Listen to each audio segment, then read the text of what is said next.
So Don, just before we move on to the next segment, right? I would also want to hear from you. I know you've worked with a lot of young people and a lot of startups, particularly up north Ghana.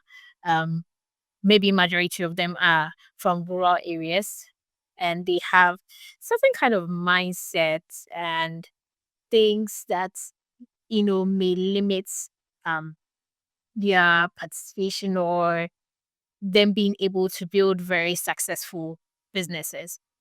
What are two mindset traps or limiting beliefs you have observed or heard among upcoming entrepreneurs or first time founders? And how have you helped them to shift or break away from that pattern?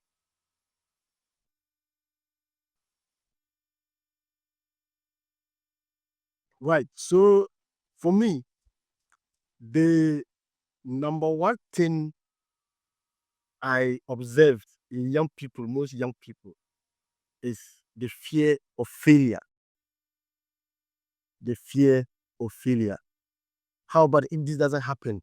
My name is everywhere. If I start this thing, it doesn't work. The shame it will bring to my family. I would have lost money. I would have destroyed my CV and all that. How? No, let me just remain here. Let me just be at my corner here and manage whatever I am managing here. That is one thing that I see limiting most potential entrepreneurs. But like I said, you have to take that calculated risk to be able to make it. Okay. Of course, it's not going to be easy and success is not guaranteed.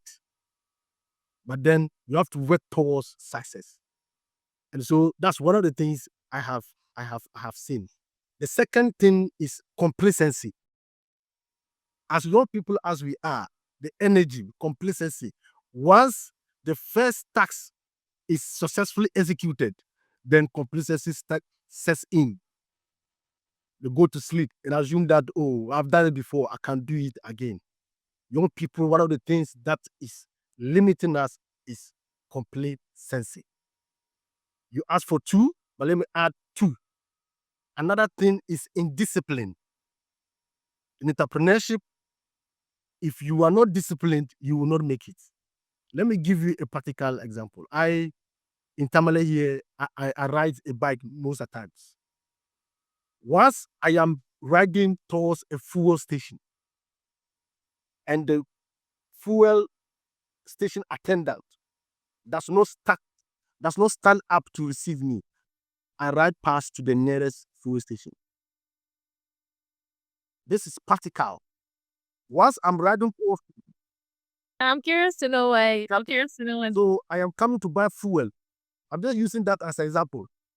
And you are sitting there with your phone. Then I have come. You are still sitting down. Look, you are looking at me. Then you're like, how much do you want to buy? Once you see me coming towards you, I expect you to stand up. Number two, 6 a.m. should be 6 a.m. 7 a.m. should be 7 a.m. In Africa and in Ghana here, tell someone that you are supposed to meet at 7 a.m. and you add 30 minutes to 7 a.m. Okay?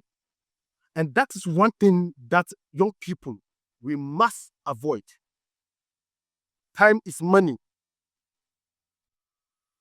Preparing towards this particular session, this program, it is not that I don't have the experience to share, but trust me, I did not sleep because of this program.